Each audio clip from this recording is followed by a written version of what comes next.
Assalamualaikum warahmatullahi wabarakatuh. Ketemu dengan saya untuk mata kuliah Sistem Informasi Manajemen. Hari ini kita akan berbicara mengenai knowledge management, bagaimana ilmu pengetahuan itu mampu untuk memberikan berbagai macam kontribusi bagi bisnis. Nah, kita akan coba untuk share screen dulu. Nah, kita akan berbicara mengenai knowledge management. Knowledge itu apa sih? Kita kemarin bicara mengenai data. Kita bicara mengenai bagaimana data itu diolah untuk menjadi sebuah informasi. Nah, data kemudian diolah menjadi informasi, itu menjadi sebuah knowledge atau pengetahuan. Pengetahuan tentang perusahaan. Nah, pengetahuan ini pentingnya untuk apa? Pengetahuan ini pentingnya adalah untuk memberikan dasar bagi pengambilan keputusan perusahaan. Jadi perusahaan dalam mengambil keputusan, dalam mengambil kebijakan itu harus berdasarkan data atau harus berdasarkan knowledge, di mana knowledge atau pengetahuan ini berdasarkan dari pengolahan data.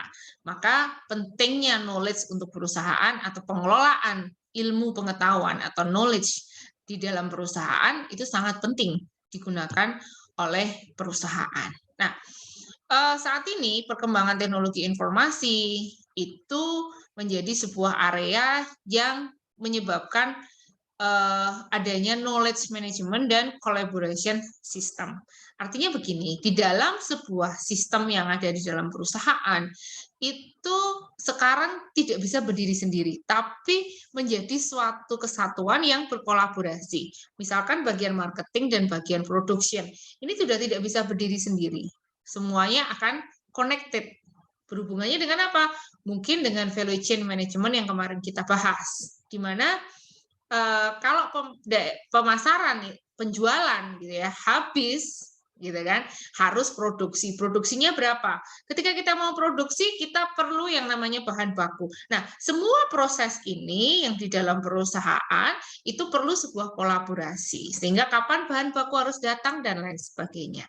Nah, collaboration system inilah yang menyebabkan knowledge management itu berkembang di dalam perusahaan. Nah, kenapa knowledge ini perlu di manajemen dengan baik? Knowledge ini bagi perusahaan itu adalah sebuah aset berharga, di mana aset itu harus dimiliki atau harus dikelola dengan baik supaya tidak ada hal-hal yang menyebabkan kerugian bagi perusahaan. Nah, knowledge ini menjadi sangat-sangat berguna apabila knowledge ini mampu untuk di-share. Ya, di-share itu artinya knowledge ini perlu untuk disosialisasikan sehingga knowledge itu berharga untuk pengambilan sebuah keputusan. Tetapi cara kita meng-share gitu ya, cara kita mempublikasikan data itu, knowledge itu juga perlu kita atur supaya tidak ada orang-orang yang di luar perusahaan yang kemudian memanfaatkan knowledge itu untuk hal-hal yang tidak benar. Nah, ada contohnya? Oh, ada. Jadi misalkan ada data tentang siapa sih sebenarnya customer di dalam perusahaan. Nah, kalau nama-nama customer ini bisa keluar dari perusahaan, ya itu kan knowledge berarti kan. Nah, ini knowledge ini keluar dari perusahaan atau orang-orang yang membutuhkan di luar yang berniat jahat pada perusahaan, mengetahui knowledge itu akan bisa digunakan untuk hal-hal yang kejahatan. Nah,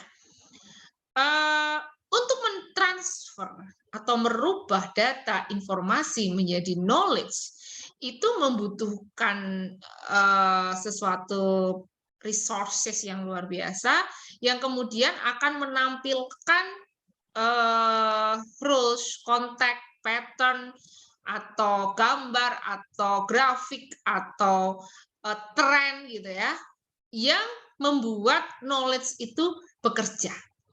Ya, data-data kemudian diolah yang kemudian menyebabkan sesuatu itu berharga. Jadi data informasi itu semakin berharga kalau misalkan kita bisa melihat bagaimana sih tren dari penjualan. Misalkan tren dari penjualan, oh lama-kelamaan naik nih penjualannya. Berarti kemungkinan kita bisa mengasumsikan bahwa penjualan akan naik di masa yang akan datang. Kemudian jenis knowledge itu ada dua, ada tacit, ada explicit. Ya, knowledge tacit itu adalah apa yang ada di dalam benak daripada employee ya. Jadi apa yang ada, jadi lebih ke arah ini apa namanya pengetahuan yang dimiliki oleh orang-orang yang ada di perusahaan itu. Nah itu yang namanya tacit knowledge ya. Jadi orang-orang yang ada di perusahaan itu mempunyai potensi gitu ya, aset yang besar yang harus dikelola oleh perusahaan. Karena apa? Kita melihat sehari-hari kondisi perusahaan itu akan ada di mindset kita, akan ada di mindset employment. Nah, employment ini human menjadi salah satu human asset yang luar biasa. Ya, human asset yang luar biasa. Karena apa? Untuk mengeluarkannya pun juga nggak mudah. Ya, untuk mengeluarkannya pun juga nggak mudah. Untuk menyimpan di dalam otaknya atau mind-nya masing-masing knowledge itu ada di dalam mind daripada atau otak daripada orang-orang yang bekerja di perusahaan. Nah, ini pengelolaannya susah. Kemudian ada explicit knowledge, ya. Tacit knowledge itu kadang-kadang nggak terlihat. Ya, kalau orangnya atau employee-nya tidak mau menunjukkan, maka itu sebenarnya nggak terlihat. Jadi orang pintar tapi pura-pura bodoh. Orang tahu pura-pura nggak tahu. Nah, itu susah. Tapi kalau kemudian orang tahu bagaimana perusahaan mampu membuat orang itu mau bekerja, mau mengeluarkan kemampuannya, itu menjadi tacit knowledge yang luar biasa. Kemudian ada tadi explicit knowledge, beberapa yang terdokumentasi, knowledge yang terdokumentasi, ya, knowledge yang terdokumentasi dengan baik. Nah, dengan adanya knowledge management, maka diharapkan perusahaan itu akan dapat efisien dan efektif dalam menjalankan usahanya. Jadi kalau perusahaan mau menjadi baik, ya mau menjadi efisien, efektif dengan baik, maka tacit maupun explicit knowledge ini harus di-manage dengan baik. Nah, organisasi yang baik adalah organisasi yang learning organization. Organisasi yang mau belajar. Organisasi yang setiap prosesnya itu berubah untuk menjadi lebih baik. Nah, berubah menjadi lebih baik itu harus berdasarkan kepada knowledge atau ilmu pengetahuan yang dimiliki oleh perusahaan sehingga perusahaan itu akan maju berkembang. Ya kan? Jadi bagaimana perusahaan itu meng-create, meng-transfer sampai kemudian mengaplikasikan ilmu pengetahuan atau knowledge di dalam perusahaan itu akan mampu menjadi pemicu bagi perusahaan untuk selalu menjadi lebih baik. Maka di sini perusahaan yang baik adalah perusahaan yang mau belajar, yang kita sebut sebagai organizational learning. Bagaimana perusahaan itu mau belajar untuk menghasilkan sesuatu yang baik. Nah, ini kita lihat, ini adalah knowledge business value chain. Jadi maksudnya bagaimana sih data itu bisa ini ya, bisa ada di dalam perusahaan. Knowledge management system itu ada bagaimana cara mendapatkan, bagaimana cara menyimpan, bagaimana cara diseminitas, atau bagaimana cara kita mengatasi knowledge itu sampai kemudian bagaimana cara apply-nya. Ya. Jadi kalau kita lihat bagaimana caranya knowledge ini didapat, bagaimana caranya knowledge ini disimpan, bagaimana caranya knowledge itu dijalankan, ya. Nah, ini. Nah, makanya di sini ada management and organization aktivitas untuk apa? Untuk menangani knowledge itu. Ya. Jadi bagaimana knowledge culture bagaimana budaya ini, knowledge ini menjadi sebuah budaya, bagaimana pada komunitas praktisnya bagaimana, social network-nya seperti apa, dan lain sebagainya.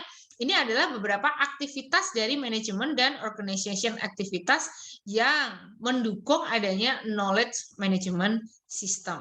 Nah, dari di atas ini adalah bagaimana cara kita mendapatkan data dan informasi dari basis data dari dalam perusahaan yang kemudian dikelola dengan knowledge management system dan management and organization aktivitas yang mendukung pada knowledge management system.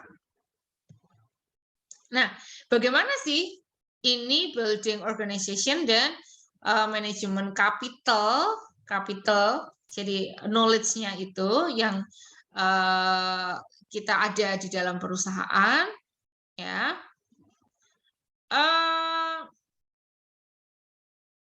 Perusahaan ini, gitu kan, harus mempunyai aktivitas yang baik, yang mampu untuk membuat orang itu menjadi belajar untuk saling memberikan informasi. Maka ada yang namanya communities of practice, ya. Yang penting dari ini tadi. Nah, ini dari konsep di sini ada communities of practice. Ini adalah bagaimana perusahaan melakukan untuk salah satu yang bisa dilakukan oleh perusahaan untuk melakukan yang namanya management and organization activities. Ya, apa sih aktivitas dalam community of practice ini? Ini yang penting nih ya. Ini ada self education, ada group education, ada conference, ada newsletter, day to day sharing dan lain sebagainya. Ya, komunitas ini lebih memudahkan knowledge itu untuk berjalan. Knowledge itu untuk berpindah, untuk didiskusikan dan menjadi lebih berkembang.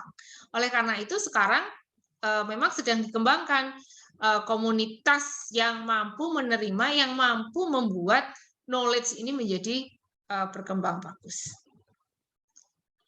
Enterprise Based Knowledge Management System ini salah satu sistem yang ada di perusahaan yang akan membuat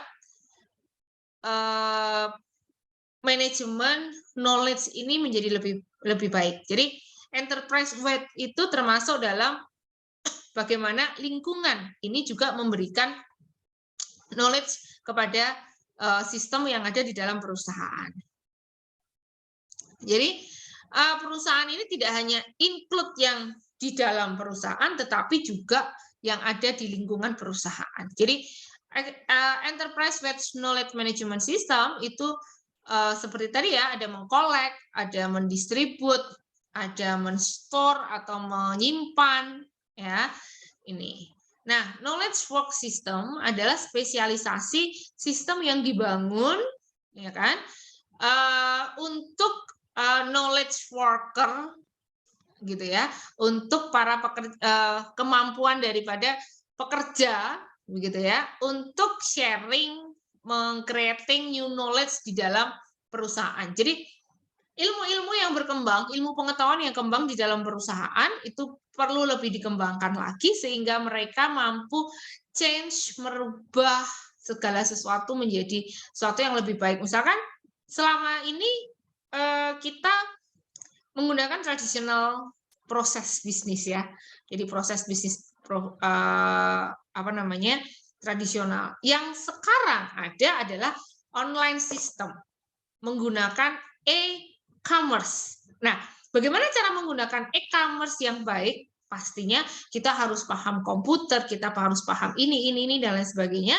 Nah, kepahaman-kepahaman ini kalau kita tidak sharing, kita tidak temukan, nah, ini kan tidak akan menjadi ilmu pengetahuan yang berkembang. Mungkin hanya orang satu yang tahu tentang bagaimana mengupload produk kita di Shopee misalkan. Ya kan? Nah, kalau hanya dia tidak men-sharing ke orang, itu juga akan tidak akan menjadi bagus gitu ya. Sehingga mau tidak mau ini harus ditemukan, harus di-sharingkan, baru kemudian knowledge ini berguna untuk perusahaan. Ini ada knowledge work system ya, yang kemudian kita sebut sebagai bagaimana knowledge ini bekerja dengan baik.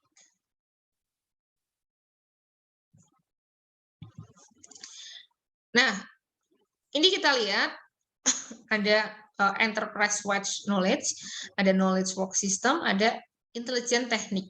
Jadi ini intinya knowledge wide knowledge system. Jadi kalau knowledge system itu mungkin dari internal perusahaan saja, tetapi kalau enterprise wide knowledge management system itu lingkungan pun akan terkolek dengan bagus. Nah, kalau ini berjalan dengan baik, maka muncul intelligent teknik.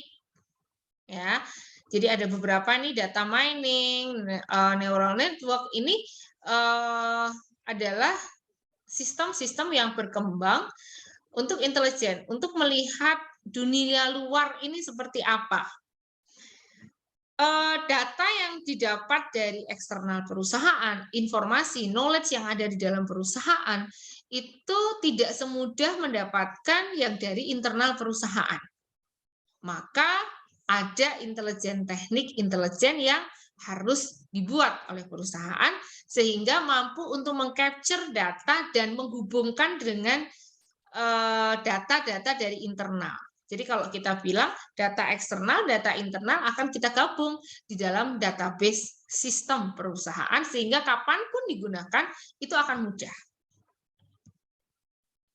Nah, ada lagi yang namanya adalah enterprise content management, di mana berbagai macam tipe daripada informasi itu didapat. Jadi ada mereka itu pekerjaannya adalah mengcapture atau mengcreate, text, store, manage, dan distribute.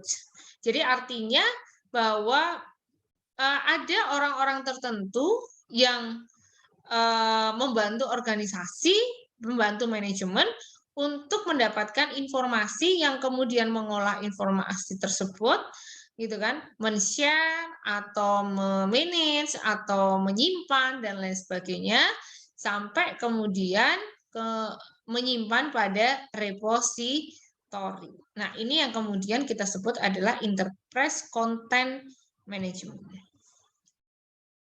Nah, perusahaan tentu punya yang namanya learning management system. Jadi sistem yang menyediakan berbagai macam tools bagi perusahaan untuk karyawan itu belajar, gitu ya, learning. Nah, kemudian kita lihat bagaimana knowledge work system yang ada ya. Jadi ini kalau kita lihat ada input gitu ya, ada softwarenya, kemudian ada bagaimana ini sistem ini masuk ke dalam software semua. Nah, kalau kita lihat ada beberapa sih sebenarnya yang seperti ini ya, gitu kan. Ada beberapa yang seperti ini. Jadi ini data dari eksternal, gitu ya. Kemudian akan masuk ke dalam software dalam bentuk grafik, modeling, dokumen, communication, dan lain sebagainya akan masuk. Nah, ini yang berhubungan dengan user interface atau orang-orang yang akan menggunakan software tersebut. Nah, kemudian di sini ada platform yang support softwarenya ini bekerja sama dengan manusia, katakanlah seperti itu. Ya, nah ini awalnya adalah external knowledge base. Jadi data-data eksternal masuk ke sini, kemudian diolah oleh software yang berhubungan dengan manusia, gitu ya. Nah inilah yang akan menjadi